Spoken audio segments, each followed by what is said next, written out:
Hans, what should we design next? Well, I had a bath this morning and I had the craziest idea. Oh? Hit me with it.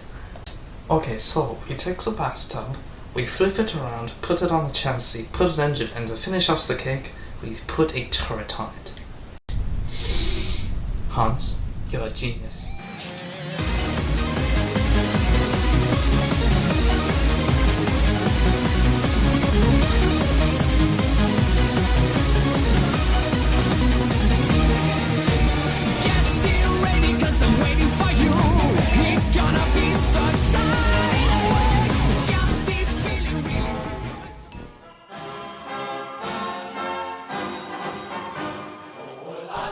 Hey everybody, welcome back to Trey's Models. Next up, something totally out of my wheelhouse, but so unique I had to jump on it. The Copper State 135 Romfell Panzerwagen. The Romfell kit is really nicely molded with no flash. It does have injector pin marks, but those are all in the interior, no big deal. Filled those in with some perfect plastic putty. You can see those as little white dots in there. And the dry fit went off without a hitch. Everything went together very well. No filler needed anywhere on this one. It really fits nice. I had basic build-up of the engine and the interior. I had to kind of guess on the interior color. No color photos of this thing and definitely no interior shots. So went with the light sand. It seemed to work. I'm digging it.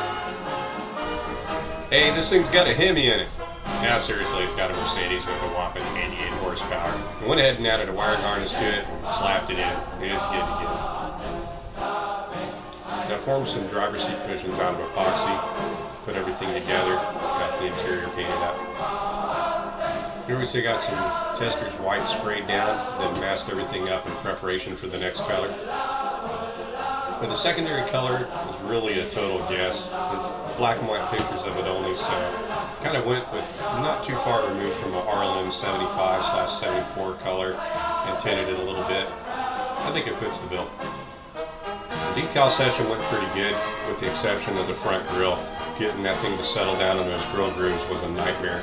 I actually wound up letting it set up, coming back and cutting it and touching it up with some black paint.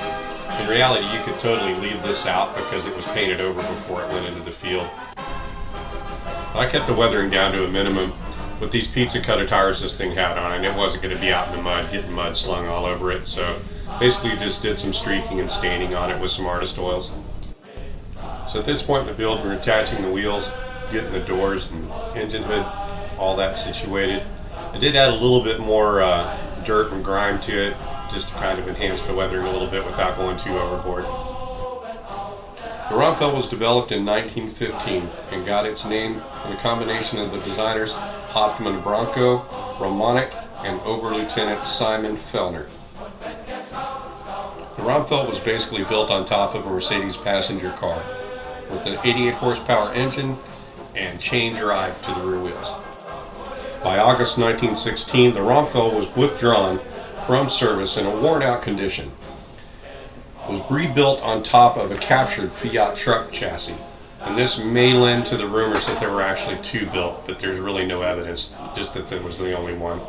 It's quite possibly one of the last pictures of the Romfell. Here you can see it's missing its headlights, and the outside of it looks in a pretty beat-up condition. Nobody has any records of whatever became of it. It just simply disappeared.